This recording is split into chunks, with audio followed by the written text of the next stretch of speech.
Great. We'll get started with Michael Grady from Yes Network. Coach, first off, I just want your thoughts and your on how you've digested or processed the last 24 hours and what happened in Brooklyn Center while preparing again for a game. Yeah, more tragedy, more senseless tragedy. Just heartbreaking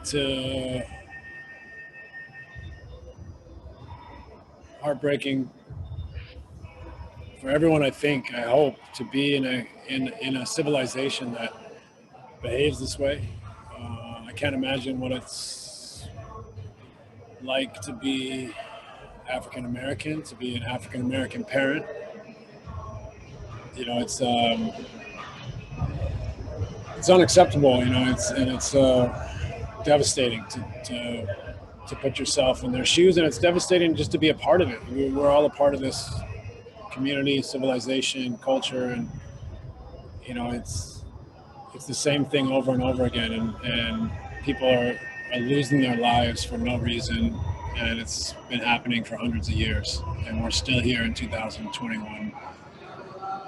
So it's a tough time. It's a tough time for basketball to be at the forefront, and but at the same time, we have to move forward and take care of our responsibilities amidst such a devastating situation. What has the communication been like with players over the course of the last handful of hours and figuring out whether or not this game was to be played and whether or not they're in the right mental space to play this game?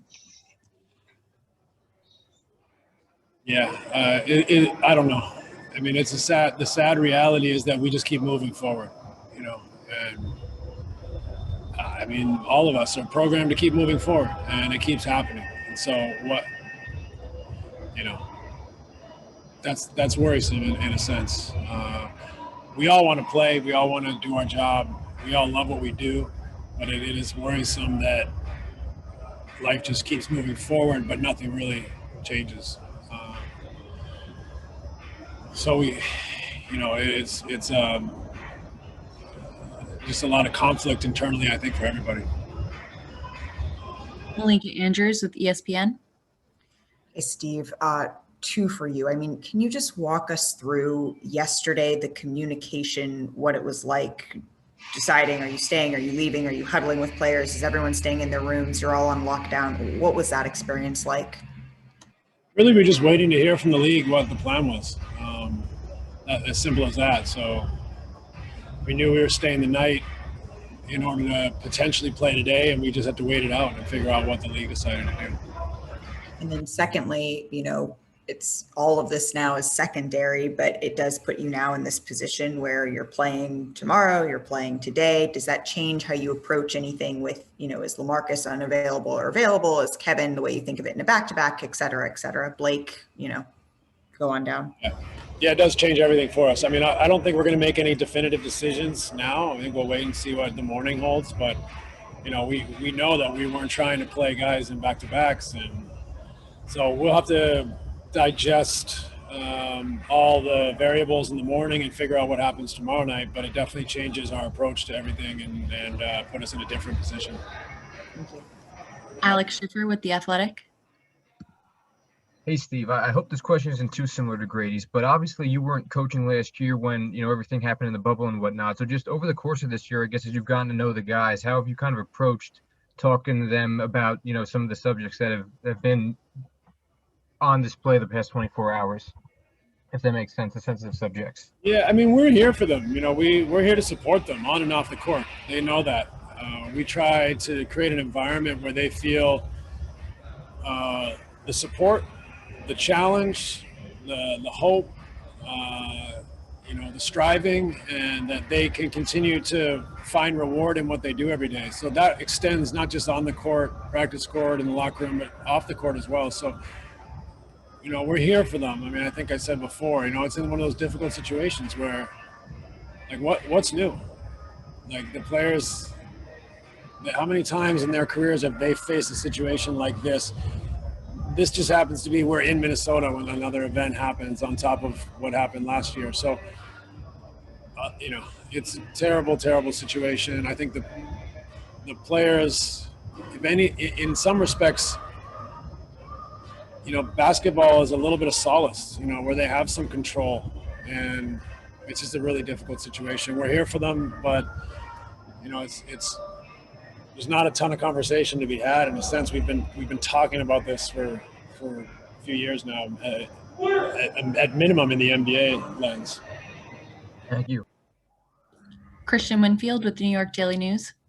Hey, Coach, can you kind of give us some clarity on the timeline with which all this happened? Like, was it players that started voicing the fact that they didn't want to play, and then the league says, okay, we're going to postpone, or did the league postpone it in, I guess, advance of thinking that players didn't want to play? Did players come together? Can you kind of give us an idea of how that all came together?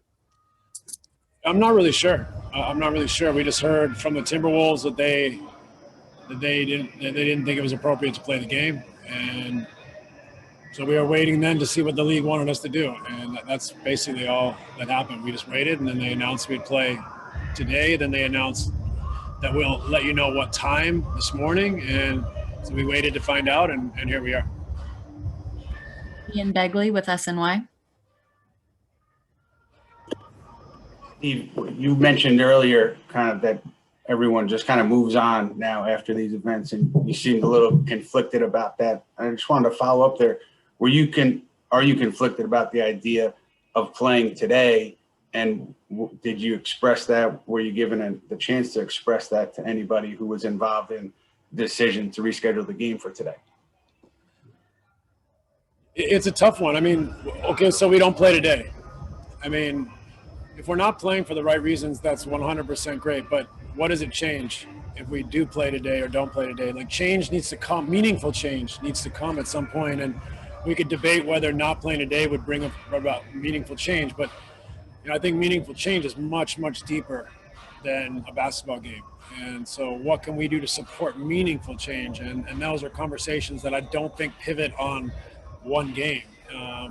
Now, I'd be all for not playing today if there was a step-by-step kind of procedural reasoning behind why. And, you know, I'm not sure that we have that clarity as to why, what it would change.